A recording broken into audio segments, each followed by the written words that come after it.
వ్యవసాయంలో అనేక మోడల్స్ రావాలి. ఈ విషయంలో నేను అందరినీ కోరుతున్నా. ఎందుకంటే మీరు ఒకసారి చూస్తే ఎన్డీఏ ప్రభుత్వం అటు కేంద్రంలో ఇటు రాష్ట్రంలో వ్యవసాయాన్ని ఒక జీవనోపాధిగానే చూడడం లేదు. వ్యవసాయాన్ని ఒక ఆర్థిక శక్తిగా, రైతుల్ని ఒక ఆంటర్‌ప్రెన్యూర్ గా చూడాలనేది మా విధానం.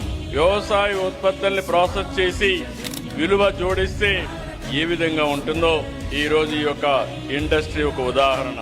ఆంధ్రప్రదేశ్ రాష్ట్రంలో aqua, Araku coffee, palm oil, ఇంకో పక్క మీరు చూసి కోకో, మిరప, మామిడి, టమోటా, పసుపు, మొక్కజొన్న, మీరు వాణిజ్య పంటలు ఏమి తెలుసుకున్నా ప్రపంచంలో పండించే వాణిజ్య పంటలు మన రాష్ట్రంలో పండడం మనందరికీ గర్వ కారణం అని చెప్పి కూడా నేను మీకు తెలియజేస్తున్నా.